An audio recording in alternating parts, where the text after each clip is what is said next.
Hello friends, स्वागत है आपका स्टडी विद पारुल चैनल पर। आशा करती हूँ आप सब बहुत अच्छे होंगे और अपनी तैयारी में लगे हुए होंगे। चलिए शुरू करते हैं। हम लोग यूपी ट्रिपल एससी पैट के लिए प्राचीन भारत के इतिहास से हम लोग शुरू करते हैं इसको। पहले हम लोग इसमें थोड़े से इंपॉर्टेंट फैक्ट्स देखेंगे, फिर बाद में हम लोग प्रागैतिहासिक काल को डिटेल से पढ़ेंगे। तो इसमें पहले हम लोग शुरू करते हैं। क्या है हमारा पशुपालन। पशुपालन के साक्ष्य कहाँ से मिले हैं? पशुपालन के साक्ष्य मिले हैं पशुपालन के साक्ष्य कहाँ से मिले हैं? पशुपालन के साक्ष्य बागौर राजस्थान से मिले हैं। और ये कब का था? ये मध्य पाषाण काल से संबंधित था पशुपालन के साक्ष्य। खाद्यान्नों की कृषि यानी कि अनाज, ये इसका मतलब है अनाज। अनाजों की कृषि कब से शुरू हुई? अनाजों की कृषि नवपाषाण काल से शुरू हुई, क्योंकि मध्य पाषाण काल में पशुपालन किया जाता था और अनाजों की कृषि नवपाषाण काल से। और नवपाषाण काल में ही किसका? अग्नि और पहिए का भी प्रचलन हुआ था इसी में ही। और सर्वाधिक नेक्स्ट हमारा आ जाता है सर्वाधिक चित्र। सर्वाधिक चित्र किस गुफा से प्राप्त हुए हैं? सर्वाधिक चित्र हमारे भीमबेटका की गुफा मध्य प्रदेश से प्राप्त हुए हैं सर्वाधिक चित्र। नेक्स्ट हमारा है प्राचीनतम स्थायी जीवन का प्रमाण कहाँ से मिले हैं? प्राचीनतम स्थायी जीवन के प्रमाण मिले हैं मेहरगढ़ बलूचिस्तान। ये कहाँ पर पड़ता है? ये पाकिस्तान में पड़ता है। बलूचिस्तान हमारा कहाँ पे? पाकिस्तान में पड़ता है। नेक्स्ट है हमारा सर्वाधिक प्रयुक्त अनाज कौन सा था? जो प्रागैतिहासिक काल में जो मानव थे, या हम ही लोगों का समझ लो, मानव के सर्वप्रथम प्रयुक्त अनाज कौन था? मानव द्वारा सर्वप्रथम प्रयुक्त अनाज था जौ को उसने सर्वप्रथम प्रयुक्त किया था। इसको एग्जाम में पूछ लेते हैं, सर्वप्रथम प्रयुक्त अनाज कौन सा था? जौ, गेहूं, चावल। तो इसमें कौन सा आ जाता है? जौ हमारा सबसे प्रथम प्रयुक्त किया गया अनाज था। नेक्स्ट हमारा आ जाता है नवदा टोली प्राचीन स्थल कहाँ पर है? नवदा टोली प्राचीन स्थल मध्य प्रदेश में इसकी खोज की गई थी, नवदा टोली की। और इसकी खोज किसने की थी? इसकी खोज की थी रॉबर्ट ब्रूस फुट ने। और पुरापाषाणिक उपकरणों की खोज किसने की थी? तो इसकी भी खोज किसने की थी? रॉबर्ट ब्रूस फुट ने की थी। ये कौन थे? ये थे भूगर्भ वैज्ञानिक हैं ये। और भारतीय पुरातत्व विभाग की स्थापना कब हुई थी? भारतीय पुरातत्व विभाग की स्थापना हुई थी 1904 में। ये किसके काल में हुई थी? तो ये हुई थी कर्जन के काल में हुई थी। लॉर्ड कर्जन के काल में किसकी स्थापना हुई थी? भारतीय पुरातत्व विभाग की स्थापना हुई थी। नेक्स्ट हमारा आ जाता है पुरातत्व विभाग के अध्यक्ष कौन थे? भारतीय पुरातत्व विभाग के प्रथम अध्यक्ष थे ए कनिंघम थे भारतीय पुरातत्व विभाग के प्रथम अध्यक्ष। भारतीय पुरातत्व विभाग का पिता किसको कहा जाता है? तो पुरातत्व विभाग का पिता किसे? HD सांकलिया को कहा जाता है। फादर ऑफ द आर्कियोलॉजी किसको कहा जाता है? HD सांकलिया को। सर्वाधिक मानव कंकाल कहाँ से मिले हैं? सर्वाधिक मानव कंकाल मिले हैं लेखिया विंध्य क्षेत्र जो हमारा मध्य का आता है, मध्य प्रदेश और थोड़ा सा बिहार तरफ का, इधर से हमें सर्वाधिक मानव कंकाल प्राप्त हुए हैं। नवपाषाणकालीन गर्त निवास अवशेष कहाँ से मिले हैं?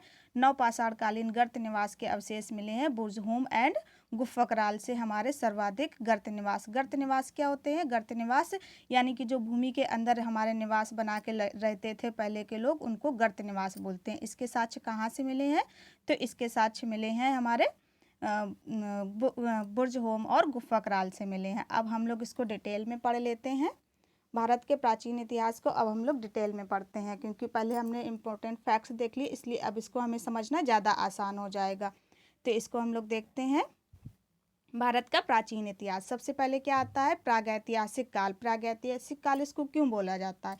इसको प्रागैतिहासिक काल या प्री हिस्ट्रिक एज इसलिए बोला जाता है क्योंकि इसमें हमें लिखित रूप से कुछ नहीं मिला है। जो भी मिला है हमें साक्ष्य के रूप में, जैसे चाहे वो मृदभांड हो गया या फिर उपकरण हो गए कोई, या माइक्रोलिथ उपकरण छोटे हुए, या पहिए, ये सब मिले हैं। लिखित रूप से हमें कुछ भी नहीं मिला है, इसलिए इसे प्री हिस्ट्रिक एज बोला जाता है।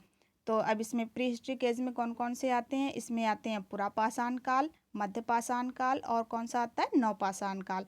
पुरापाषाण काल में क्या क्या आता है? पुरापाषाण काल में आता है, एक सेकेंड, पुरापाषाण काल में सबसे पहले आ जाता है हमारा निम्न पुरापाषाण काल। पुरापाषाण काल को भी 3 भागों में बांटा गया, निम्न पुरापाषाण काल, मध्य पुरापाषाण काल और नव पुरापाषाण काल। तो इसमें निम्न पुरापाषाण काल में कौन कौन आ जाता है? तो इसमें हमें उपकरण मिले थे हैंड एक्स, इसको क्या चॉपिंग इसको भी बोलते हैं, इसको कि छोटे छोटे इसके टुकड़े काटे जाते हैं, जैसे आज के चाकू या बड़ा सा समझ लीजिए, इसको चॉपिंग और पेबुल मिले थे इसके उपकरण किसके? निम्न पुरापाषाण काल में सबसे पहले। और ये किस नदी पर था? ये सोहन या सिंधु नदी के तट पर बसा था। कौन सा? निम्न पुरापाषाण काल। नेक्स्ट हमारा आ जाता है मध्यपुरा पाषाण काल। मध्यपुरा पाषाण काल किन स्थानों पर इसके साक्ष्य मिले हैं? चकिया वाराणसी से मिला हुआ है। सौराष्ट्र सौराष्ट्र सौराष्ट्र कहाँ पर है? ये महाराष्ट्र में है। और भीमबेटका ये कहाँ पर है? ये एमपी में है। सर्वाधिक चित्रात्मक चित्रों की गुफा भी है, क्योंकि ये गुफा ऐसी है जहाँ पे सर्वाधिक चित्र प्राप्त हुए हमें मध्यपुरा पाषाण काल से संबंधित। और इसमें उपकरण कौन कौन से मिले हैं? इसमें उपकरण मिले हैं स्क्रेपर या खुरचनी का आविष्कार भी इसी मध्यपुरा पाषाण काल में माना जाता है। नेक्स्ट हमारा आ जाता है उच्चपुरा पाषाण काल। उच्चपुरा पाषाण काल में क्या? इसमें ब्लेड का आविष्कार किया गया था। उच्चपुरा पाषाण काल में ब्लेड का आविष्कार हुआ था। नेक्स्ट हमारा आ जाता है मध्य पाषाण काल। मध्य पाषाण काल काफ़ी इंपॉर्टेंट है, क्योंकि यहाँ पर मानव ने थोड़ा सा झुंड में बनाकर रहना या पशुपालन करना शुरू कर दिया था यहाँ से। तो इसको इसलिए माइक्रोलिथ भी बोलते हैं, माइक्रोलिथ काल भी बोलते हैं। कि माइक्रोलिथ काल क्यों बोलते हैं? इसको इसलिए बोलते हैं क्योंकि इसमें छोटे उपकरणों का प्रयोग के कारण इसलिए इसको माइक्रोलिथ काल भी बोला जाता है। इसके साक्ष्य किन स्थानों से मिले हैं? इसके साक्ष्य मिले हैं मध्य पाषाण काल के साक्ष्य मिले हैं बेलन घाटी यूपी से मिले हैं, बेतवा घाटी से मिले हैं, सोन घाटी ये दोनों कहाँ पर हैं? ये दोनों एमपी में हैं। और कृष्णा घाटी कर्नाटक से इसके साक्ष्य मिले हुए हैं।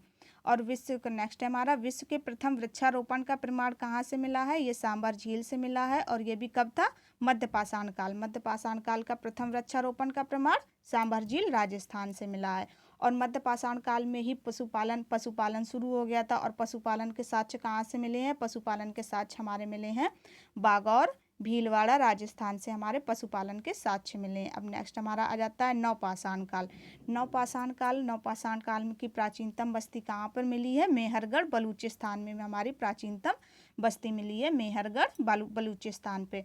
और यहीं से नवपाषाण काल में ही मानव ने क्या खेती करना शुरू कर दिया था, अनाज या खाद्यान्न उगाना शुरू कर दिया था, क्योंकि वो इतना सक्षम हो गया था। उसने अग्नि का आविष्कार कर लिया था, पहिए का आविष्कार हो गया था नवपाषाण काल में।